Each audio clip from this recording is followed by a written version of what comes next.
GeekCreit Calculator Kit review today in Mikey's lab.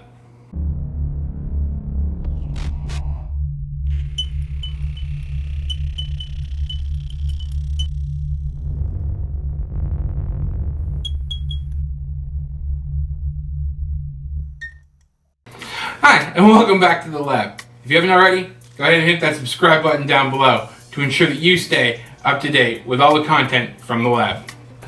Today, if you watched our previous live stream where I built the GeekCreit kit, you're familiar with what this kit is. I was drawn to these kits because they reminded me very much of the old Heath kit. So today we're going to take a look at the finished product of the calculator kit, and we're going to do a review on whether or not these live up to what the Heath kits used to be. So lab code up. We're going to learn something today. So I went through the process of assembling the kit. It was not a difficult assembly. It was actually very straightforward. This is the through-hole kit. Instructions were just picture after picture after picture. A lot of the components, the resistors were very tiny, so I wasn't able to see the color bands on them, so I had to use a multimeter, but that's just my old eyes losing their ability to see. Overall, the feel of the kit and the end product was pretty good. There was a lot of places that they could have had easy wins and they missed. First one that struck me was that the IC, I'll put a clip here, wasn't well protected. But if you look at this IC, the way that it came, because nothing was in a box, nothing was protected, right? This IC's pins are like halfway destroyed already. When it was shipped, and it came with bent pins. The socket that they used for the IC was of very low quality, and was damaged as soon as I inserted it into the PCB.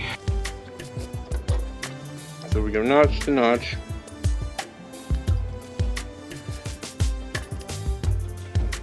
Oh, well, that's annoying.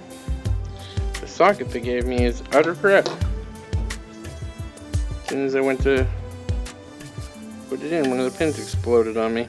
That could have been a deal breaker for a lot of new players. The other obvious downside or easy win that they bypassed was they're using an IC that isn't a PIC and it isn't ATmega or Atmel or Arduino.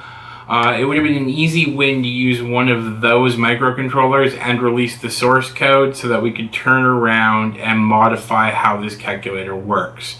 Because, as you were about to see, the software inside of it is not without bugs. So if we turn it on, first off, the display when you build the kit, the way that it comes, has a fixed contrast ratio, and it's a little off of normal. Now, I talked about in the video that you could put a 10K trimmer pot in for the voltage divider that they use to control the contrast. I'll pop the schematic up here and I'll show you where you would substitute that in.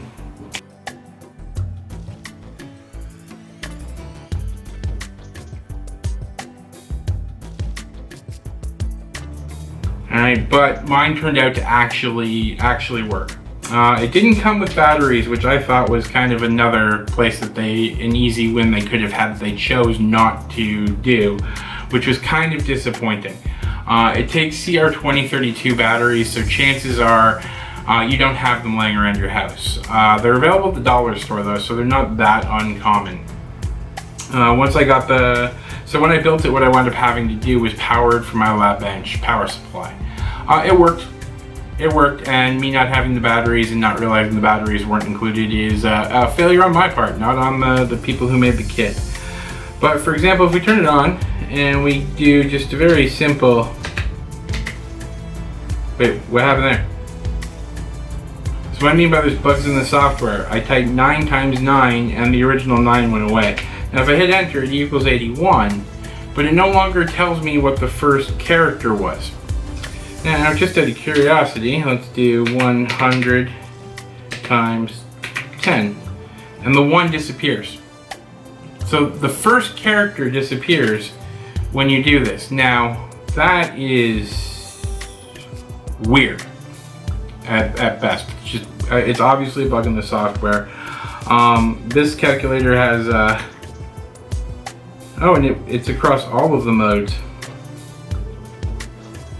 It does have the calculations for the resistor color rings. It does have the LED resistor calculation that it can do inside of it too.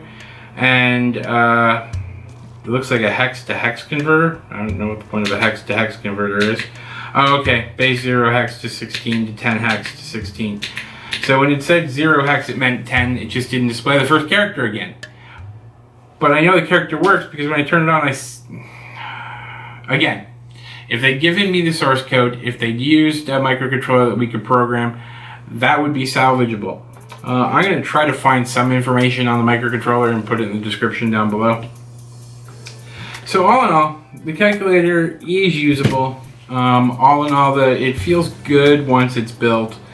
I like the idea that it has the resistor calculator and, you know, the forward voltage and resistor calculator for LEDs. That's handy. I wish they'd used a more common microcontroller so that I could fix the software that's obviously broken in this.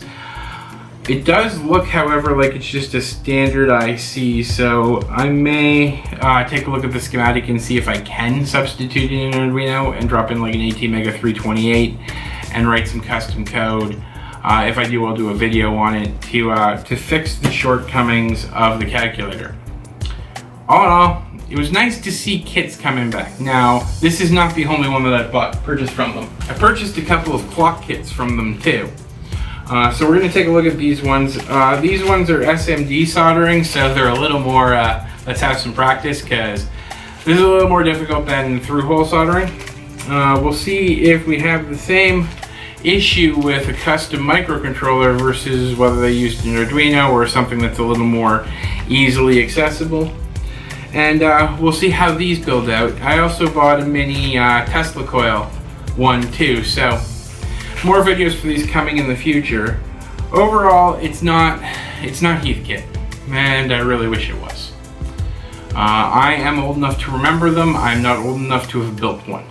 But if you look at the oscilloscope in the background over there, that is an old Heath Kit oscilloscope. Now, I did not have the fun of building it, but it's very special to me. I was hoping to relive some of the feelings of, you know, buying an electronics kit. There were other kit manufacturers that I have enjoyed in the past, going to Radio Shack or going to a local brick and mortar electronics store and picking up a kit and just building it and learning about electronics that way. So all in all, for a soldering practice and a unique project, not bad. It wasn't expensive. I think it was about $10 for the kit. Definitely worth $10. I'm going to leave a link to the kit in the description below. Not affiliate. I don't have any affiliate links. Buy it through that. Find it on Banggood yourself. Doesn't matter. And we're going to see if we can't hack this and make it slightly more usable. Thank you for joining me in the lab. I hope you learned something today, and we will speak again soon.